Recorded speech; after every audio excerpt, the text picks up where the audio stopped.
আমি বাংলাদেশের নাগরিক, বাংলাদেশ আমার, এই দেশে একজন মুসলমানের যে অধিকার, আমি হিন্দু, আমার অধিকারও একই রকম, সমান সমান, কারো অধিকার কম না। এই সাহসটা যদি বুকের মধ্যে না আনা যায়, এই প্রেমটা যদি বুকের মধ্যে না আনা যায়, তাহলে মনের মধ্যে একটা ভয় থাকবে।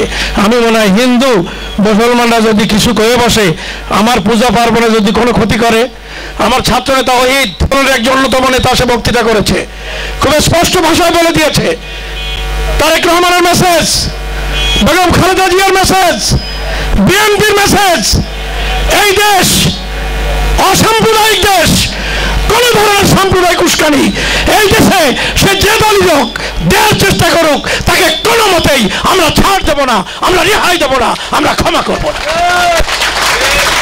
একটা খেলা হচ্ছে, একটা খেলা হচ্ছে, এই খেলাটার শিকার আমার দেশের হিন্দু ভাই বোনেরা যেন না হন।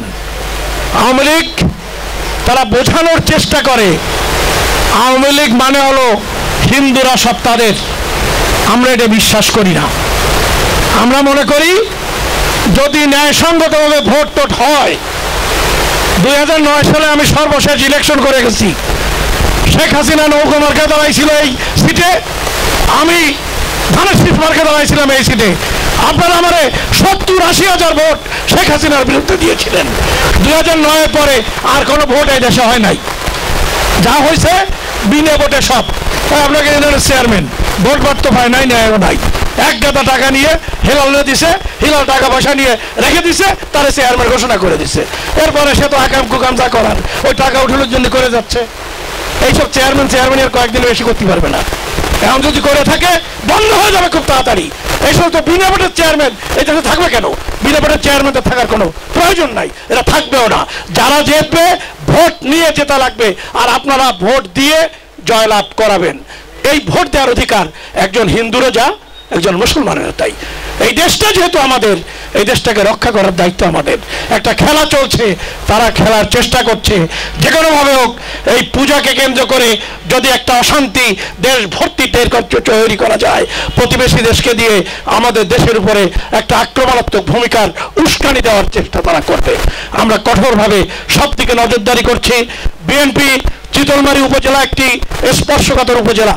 আমাদের বাগেরহাট জেলার মধ্যে হিন্দু অধ্যুষিত এলাকা হিসাবে এই চিতলমারীকে গোনা হয় প্রায় 1 নম্বরে। কারণ যখনই ভোটে দাঁড়াই হারে যাই প্রায় হিন্দু ভোটে, হিন্দু ভোট পাই, এবং চিতলমারী উপজেলায় ভোট পাই টোটাল ভোটের 4 ভাগের 1 ভাগ আরও কম। এবং দেখা যায় এই অঞ্চলে যেসব এলাকায় হিন্দু ভোটাররা আছে ওই সব জায়গায় আমরা ভোট পাই না। আমরা ভোট আগে নিতে পারিনি, এটা ধরে নিচ্ছি। আমরা ভালোবাসা আদায় করতে পারিনি, এটা ধরে নিচ্ছি। আমরা এখন বেগম খালেদা জিয়ার পক্ষ থেকে, তারেক রহমানের পক্ষ থেকে আমাদের বুক উজাড় করে দিয়ে আপনাদেরকে ভালোবাসতে চাই।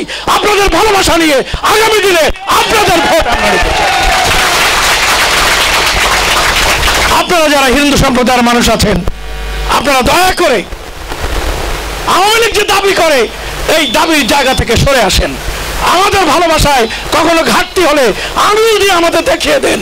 দীপু সাহেব, আপনি বলেছিলেন আপনার দলের নেতা কর্মীরা চিতলমারী এত বড় স্পর্শকাতর জায়গায় টুকটাক কিছু ছোটখাটো ঘটনা ঘটেছে, আমরা তাৎক্ষণিকভাবে প্রয়োজনীয় ব্যবস্থা গ্রহণ করেছি। আমরা গ্যারান্টি দিয়েছি টুলু বিশ্বাসের নেতৃত্বে সাহেব গাজী শিপন, আমাদের অন্যান্য নেতৃবৃন্দ, আসাদ জাকারিয়া অপু, সকলে সম্মিলিতভাবে এমনভাবে সংগঠনকে গড়ে তুলেছে। ইনশাআল্লাহ আমি দাবি করি বাগেরহাট জেলার মধ্যে চিতলমারী উপজেলা একটি উদাহরণ হিসাবে ইতিমধ্যে প্রতিষ্ঠিত হয়েছে, আগামীতেও সেটা অব্যাহত থাকবে। আমরা সর্বাত্মক খেয়াল রাখছি সব জায়গায়, প্রতিদিন প্রতিনিয়ত। ইতিমধ্যে পুলিশ প্রশাসনের, জেলা প্রশাসনের সর্বোচ্চ ব্যক্তিরা এসে গিয়েছেন। আগামীকাল পরশু তারা আবার আপনাদের এলাকা ভিজিট করবেন। আমরা সর্বোচ্চ ব্যবস্থা গ্রহণ করতে চাই, কোনো ক্রমেই যেন আমাদের এলাকায় পূজাকে কেন্দ্র করে শান্তি শৃঙ্খলার কোনো অবনতি ঘটতে না পারে। এখানে যারা উপস্থিত আছেন তাদের সকলকে আমাদের নেতৃবৃন্দ আহ্বান জানিয়েছেন। আমি আহ্বান জানাই, অনুরোধ জানাই, এই দেশটা আমাদের, এই দেশটাকে শান্তিপূর্ণ যদি আমরা রাখতে পারি আমরা শান্তিতে বসবাস করতে পারবো। একটি ফ্যাসিবাদী সরকার ভোটারবিহীন বিনা ভোটে নির্বাচিত 15 বছরের একটি অবৈধ সরকার আমাদের ঘাট থেকে এই আমাদের ছোট ছোট ছেলে, আমাদের ভাইয়েরা, আমাদের বন্ধুরা ওদের বুকে তাজা রক্ত দিয়ে আমাদেরকে এনে দিয়েছে। আমরা যেন তাদের রক্তের কোনো অবমাননা না করি, আমরা যেন তাদের রক্তের মূল্য দিয়ে এই দেশটাকে শান্তিপূর্ণ গণতান্ত্রিক একটি বাংলাদেশে পরিণত করতে পারি। আমি আমার বক্তব্য আর বাড়াবো না। আমি আশা করি যে আপনারা অত্যন্ত শান্তিপূর্ণভাবে হিন্দু ভাইয়েরা আপনাদের পূজার সমস্ত কার্যক্রম পরিচালনা করবেন নির্ভয়ে নির্বিবাদে। যে কোনো সমস্যায় বিএনপি এবং প্রশাসনের সঙ্গে যোগাযোগ করবেন। ওসি সাহেব তৎপর আছেন, তার বাহিনীর সমস্ত লোকজন তৎপর আছে। আজকে এখানে আসার আগে আমি তাকে ইনফরমেশন দিয়েছি যাব। আমি খুশি যে ওনার সাথে সাথে সকলে এখানে উপস্থিত হয়েছেন, তিনি নিজে এসেছেন। এখানে তাকে আসতে হবে এরকম কোনো বাধ্যবাধকতা নাই, আমরা সরকারের কোনো অংশ না, ওনাকে আসতে হবে এরকম কোনো দায় দায়িত্ব ওনার নাই। কিন্তু উনি অনুগ্রহ করে সমস্ত কার্যক্রমকে সুন্দরভাবে পরিচালনা করার জন্য উপস্থিত হচ্ছেন, থাকছেন, দেখছেন, আমাদের সহযোগিতা গ্রহণ করছেন। আমরাও তাকে উজাড় করে সহযোগিতা দেওয়ার জন্য আমন্ত্রণ জানাচ্ছি। আমরা আশা করি একসাথে কাজ করে আমরা পার হতে পারব। আপনারা সবাই ভালো থাকেন। ইনশাআল্লাহ পূজার দিনে, পূজার পরে যে কোনো সময় আবার আপনাদের সাথে দেখা হবে, বারবার দেখা হবে, আপনাদের সকলের সাথে মিলিত হব। আমিও 10 বছর থাকতে পারি নাই রে ভাই, যারা অনেকবার বাগেরহাট গিয়েছেন।